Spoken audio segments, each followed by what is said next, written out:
जय श्री कृष्णा। आपका स्वागत है ब्लिसफुल ब्लेसिंग 25 चैनल पर। आज हम सुनेंगे मोहिनी एकादशी की पवित्र कथा। युधिष्ठिर ने पूछा, जनार्दन, वैशाख मास के शुक्ल पक्ष की किस नाम की एकादशी होती है और उसका क्या फल होता है और उसके लिए कौन सी विधि है? तो भगवान श्री कृष्ण बोले, हे धर्मराज, पूर्व काल में परम बुद्धिमानी श्री रामचंद्र जी ने महर्षि वशिष्ठ जी से यही बात पूछी थी जिसे आज तुम मुझसे पूछ रहे हो।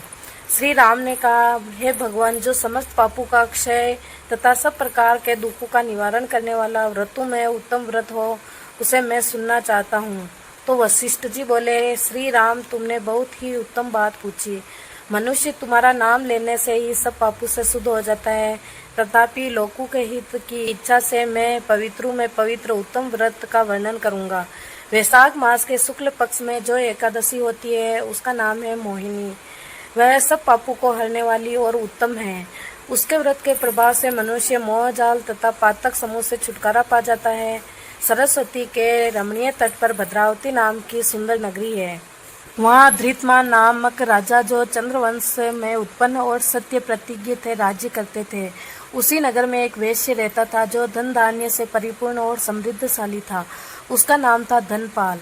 वह सदा पुण्य क्रम में ही लगा रहता। दूसरों के लिए प्याऊ लगाना, कुआं, मठ, बगीचा, पोखर और घर बनवाना। भगवान विष्णु की भक्ति से उसका हार्दिक अनुराग था। वह सदा शांत रहता था और उसके 5 पुत्र थे, सुमना, धृतमान, मेधावी, सुकृत तथा धृष्ट बुद्धि।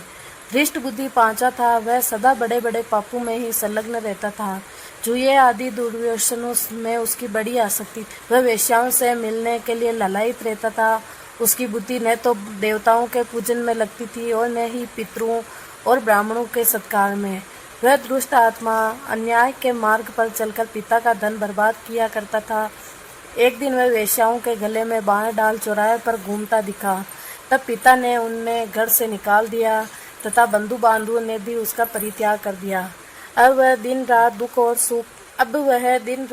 और शोक में डूबा तथा कष्ट पर कष्ट उठाता हुआ इधर उधर भटकने लगा। एक दिन किसी पुण्य के उदय होने से वह महर्षि कौंडिल्य के आश्रम पर जा पहुंचा। उस समय वैशाख का महीना था। तपोधन कौंडिल्य गंगा जी में स्नान करके आए। धृष्ट बुद्धि शोक के भार से पीड़ित हो मुनिवर कौंडिल्य के पास गया और हाथ जोड़ सामने खड़ा होकर बोला, हे ब्राह्मण द्विज श्रेष्ठ, मुझ पर दया करके कोई ऐसा व्रत बताइए जिससे पुण्य के प्रभाव से मेरी मुक्ति हो। तो कौंडिन्य बोले, वैशाख के शुक्ल पक्ष में मोहिनी नाम से सुप्रसिद्ध एकादशी का व्रत करो। मोहिनी का उपवास करने से प्राणियों के अनेक जन्मों के किए हुए मेरु पर्वत जैसे महापाप भी नष्ट हो जाते हैं। वशिष्ठ जी कहते हैं, श्री रामचंद्र जी, मुनि का ये वचन सुनकर धृष्ट बुद्धि का चित्त प्रसन्न हो गया। उसने कौंडिल्य के उपदेश से विधि पूर्वक मोहिनी एकादशी का व्रत किया। नृपश्रेष्ठ, इस व्रत के करने से वह निष्पाप हो गया और दिव्य देह धारण कर गरुड़ पर आरूढ़ हो सब प्रकार के उपद्रवों से रहित श्री विष्णु धाम को चला गया। इस प्रकार मोहिनी एकादशी का व्रत बहुत ही उत्तम है। इसके पढ़ने और सुनने के से सहस्त्र गोदान का फल मिलता है।